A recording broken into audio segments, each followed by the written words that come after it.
माता सीता की रोचक लोक कथा आपका दिल जीत लेगी, धन के भंडार भर देगी। यह कहानी सीता माता कहती थी और श्री राम इसे सुना करते थे।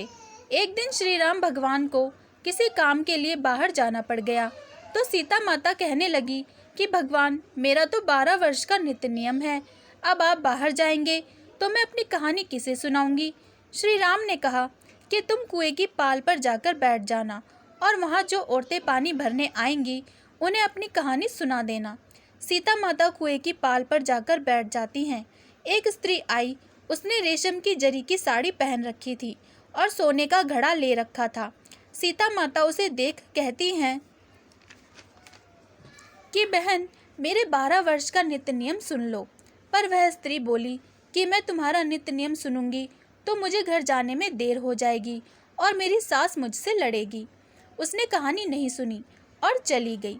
उसकी रेशम जरी की साड़ी फट गई, सोने का घड़ा मिट्टी के घड़े में बदल गया। सास ने देखा तो पूछा कि ये किसका दोष अपने सिर लेकर आ गई है। बहू ने कहा कि कुएं पर एक औरत बैठी थी, उसने कहानी सुनने के लिए कहा, लेकिन मैंने सुनी नहीं, जिसका यह फल मिला। बहू की बात सुनकर अगले दिन वही साड़ी और घड़ा लेकर सास कुएं की पाल पर गई। सास को वही माता सीता बैठी मिली तो माता सीता ने कहा कि बहन, मेरी कहानी सुन लीजिए। सास बोली कि एक बार छोड़, मैं तो 4 बार कहानी सुन लूंगी।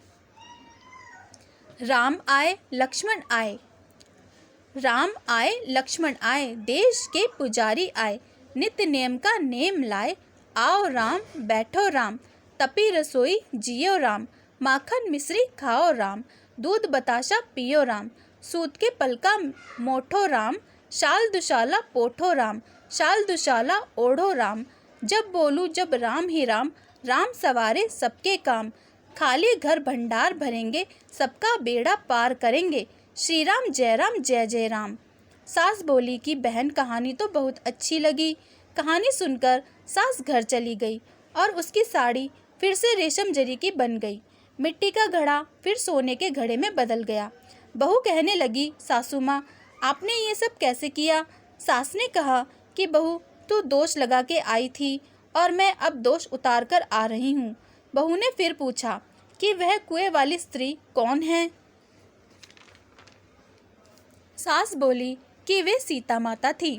वे पुराने से नया कर देती हैं, खाली घर में भंडार भर देती हैं, वह लक्ष्मी जी का वास घर में कर देती हैं, आदमी की जो भी इच्छा हो उसे पूरा कर देती हैं। बहू बोली कि ऐसी कहानी मुझे भी सुना दो। सास बोली कि ठीक है, तुम भी सुनो। और सास ने कहानी शुरू की। राम आए लक्ष्मण आए, देश के पुजारी आए, नित्य नियम का नेम लाए, आओ राम बैठो राम, तपी रसोई जियो राम, माखन मिश्री खाओ राम, दूध बताशा पियो राम, सूत के पलका मोठो राम, शाल दुशाला पोठो राम, शाल दुशाला ओढ़ो राम, जब बोलूं जब राम ही राम, राम सवारे सबके काम, खाली घर भंडार भरेंगे, सबका बेड़ा पार करेंगे, श्री राम जय जय राम। कहानी सुनकर बहू बोली कि कहानी तो बहुत अच्छी है। सास ने कहा कि ठीक है, इस कहानी को रोज कहा करेंगे। अब सास बहू रोज सवेरे उठती, नहाती धोती और पूजा करने के बाद नित्य नियम की सेवा की कहानी कहती, नित्य नियम की सीता की कहानी कहती। एक दिन उनके यहाँ एक पड़ोस की औरत आई और बोली कि बहन, जरा सी आँच देना। तो वह बोली कि आँच तो अभी हमने जलाई ही नहीं। पड़ोसन ने कहा कि तुम सुबह 4 बजे से उठकर क्या कर रही हो फिर? उन्होंने कहा कि सुबह उठकर हम पूजा करते हैं, फिर सीता माता की नित्य नियम की कहानी कहते हैं। पड़ोसन ने उनकी बात सुनकर कहा कि सीता माता की कहानी कहने से तुम्हें क्या मिला?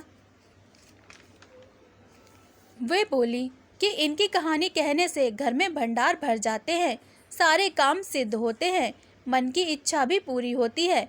पड़ोसन कहती है कि बहन, ऐसी कहानी तो मुझे भी सुना दो फिर। वह बोली कि ठीक है, तुम भी ये कहानी सुन लो। राम आए लक्ष्मण आए, देश के पुजारी आए, नित्य नियम का नेम लाए, आओ राम बैठो राम। सारी कहानी सुनने के बाद पड़ोसन कहने लगी, बहन, कहानी तो मुझे बहुत अच्छी लगी। अब वह पड़ोसन भी नित्य नियम सीता माता की कहानी कहने लगी। कहानी कहने से सीता माता ने पड़ोसन के भी भंडार भर दिए। अब तो पूरे मोहल्ले में नित्य नियम की कथा चल पड़ी। हर किसी की मनोकामना पूरी होने लगी। हे सीता माता, जैसे आपने उनके भंडार भरे, वैसे ही आप हमारे भी भंडार भरना, कहानी सुनने वालों के भी। कहानी पसंद आई हो तो प्लीज़ चैनल को लाइक एंड सब्सक्राइब ज़रूर करें। धन्यवाद।